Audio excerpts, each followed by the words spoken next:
Meteor is actually the streak of light caused by some kind of rock that is hitting the atmosphere of the Earth. And the streak of light only lasts for just a few seconds, and then it disappears. And if you're on a camping trip or you live out there in the countryside and you look up, every 5 minutes or so, depending upon where you're looking, you'll see this streak of light go right across the entire night sky. It is a rock, perhaps as small as a pebble, perhaps as small as a desk, a rock that is burning up, creating this streak of light. Now, once that streak of light hits the Earth, then it's called a meteorite.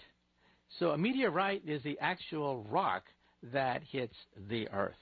So once again, the meteor, believe it or not, is just a streak of light racing across the night sky, and the meteorite is the actual rock once it hits the Earth. And then what is the difference between that and a comet and a planet? Well, first of all, comets are very different. They linger in the night sky for weeks, months, freaking out people.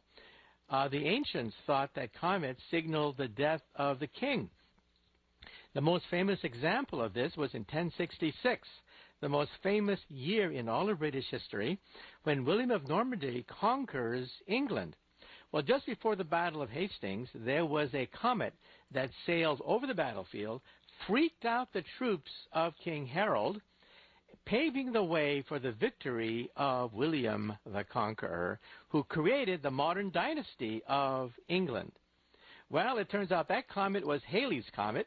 Comets we now know are not just pieces of rock. They're gigantic icebergs, dirty snowballs in outer space, mainly made out of ice and some rock. And they can linger in the night sky because they don't vaporize when they hit the atmosphere. They're well outside the atmosphere of the planet Earth. And the tails of these comets can be hundreds of millions of miles long. So we're talking about something quite different from a meteor. A meteor, once again, is usually caused by a small little rock that goes racing through the atmosphere. Comets are caused by gigantic icebergs way outside the atmosphere of the Earth.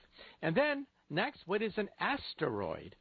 Well, an asteroid is a failed planet that orbits the sun mostly between Mars and Jupiter. So we think that when the solar system originally formed, there was one planet that either broke apart or never quite made it. It was a failed planet. It causes debris between Mars and Jupiter. And some of these pieces of rock hits the atmosphere and they become meteors.